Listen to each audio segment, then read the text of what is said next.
Hey guys, it's Anna and welcome to my channel. Today I'm going to be reviewing the brand new Natasha Denona Tan, Bronze, and Glow palette.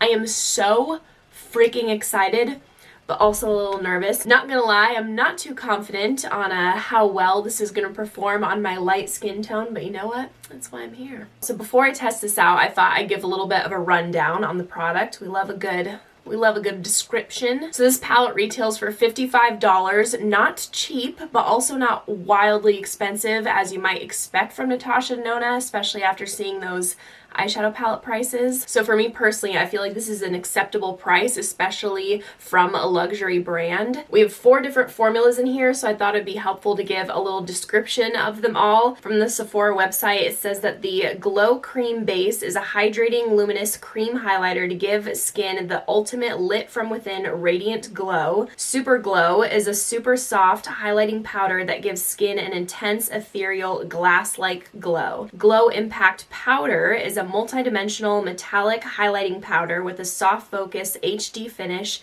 and a velvety smooth texture. And then the Blush and Bronze Powder is a powder with smooth velvety texture that melts in the skin for seamless shaping, effortless blending, and maximum comfort. So we'll see about that. So now moving on to the demo, I'm not sure how this Blush and Bronze Powder is gonna work since I don't gravitate towards this color for a blush or a bronzer. Just looking at it in the pan, it looks like it has a little bit of a reddish undertone, which I don't really want all over my face. And as a blush, this is just far deeper than what I tend to go for, but let's give it a try. So I'm gonna start off using this as a bronzer.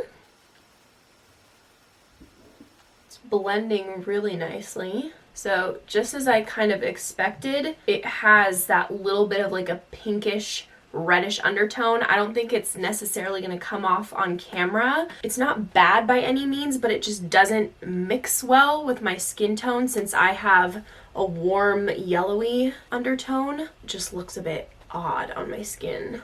Ooh, yeah, you can see it right here. I just tapped off my brush once before I went in with my neck, and you can see right here, there's kind of like a rosy looking spot. This powder is quite pigmented, so it's best for at least my skin tone to tap off my brush a few times before I go in. All right, so this is what it's looking like as a bronzer on my skin tone. Again, I don't know if this is picking up on camera. This is really just a subtle, nitpicky critique. It quite literally looks like I mixed a bronzer and a blush and used that as my bronzer. So even though it doesn't work for me personally, I can see this looking beautiful on people with lighter skin tones. Use as a bronzer if you happen to have a cooler undertone. So now using this as a blush, I'm going to start the apples of my cheeks and drag backwards. Oh yeah, I like that so much more. That is beautiful as a blush. It really does just look like you've been at the beach for a few days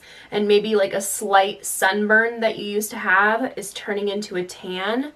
That color is gorgeous. These 2 products I'm going to have to be more careful with since these are glowy highlighting type products. So naturally, glow products are going higher on your face. However, you obviously don't want something darker up here because that's going to leave a cast, and that just completely gets rid of the whole point of highlighting. You know, you're trying to make that cheekbone come out, not make a shadow up here.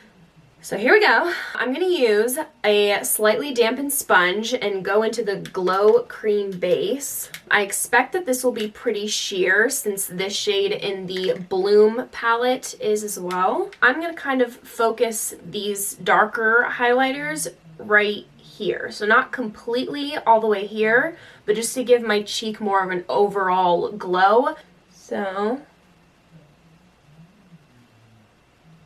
I see nothing happening.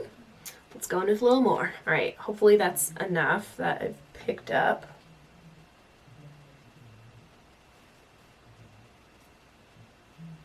I mean, that's like nothing. That is ridiculously subtle. It's gonna look a smidge more intense over here because I obviously have beauty lights shining on my face, so it's gonna make it look a little more intense than it is in real life. Don't care for that product, not gonna lie. I kind of figured it wouldn't be my favorite since the Glow Cream Base and the Bloom product I also really don't enjoy. This sounds harsh, but to be honest, it's just a bit pointless, if I'm gonna be honest. So already looking forward, I'm starting to see a little bit of that brown cast. Okay, so now going in with the Super Glow. This color is gorgeous. I love her Super Glow formula. Mine arrived cracked in the mail. Enjoy that. I'm going in right on top of that Glow Cream base. Ooh! Wow, that is a stunning color. It really is like a true golden bronze tone. So stunning, but again, it's just not for my skin tone. It's leaving a gray cast. And for the last step, I'm going in with the Glow Impact Powder. I'm really excited to try this because this is actually a brand new formula from Natasha Denona. It really reminds me of the Amrezy highlighter in the way that it has no kickback whatsoever. Also really looks like a very similar tone. Oh, wow. Girl.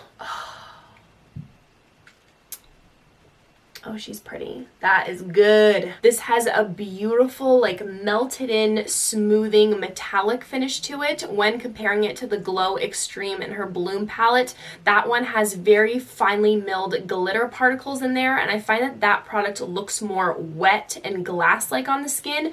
This is just very smoothing and gives you more of a metallic finish. Both products are beautiful. So now for my final thoughts. Unfortunately, I'm going to be returning this. I absolutely adore these two bottom shades. They're beautiful, but I'm not going to keep a $55 palette just because half of it works for me. Regardless of this not working perfectly for me, I would still highly recommend this product. It is beautiful. This on medium skin tones, you're going to be obsessed with this. The formula's stunning. The colors so perfectly picked out. They just don't perfectly fit my skin tone, and that's okay because there are so many products that are geared for light skin tones. Absolutely beautiful product, totally worth the money. I just don't think Natasha's claim that it's for all skin tones is quite accurate. So that is all for me today. Thank you guys so much for watching. If you enjoyed, make sure to give this video a big thumbs up and make sure to subscribe down below if you haven't already. If you'd like to see me in any more videos, I'd appreciate it so, so much.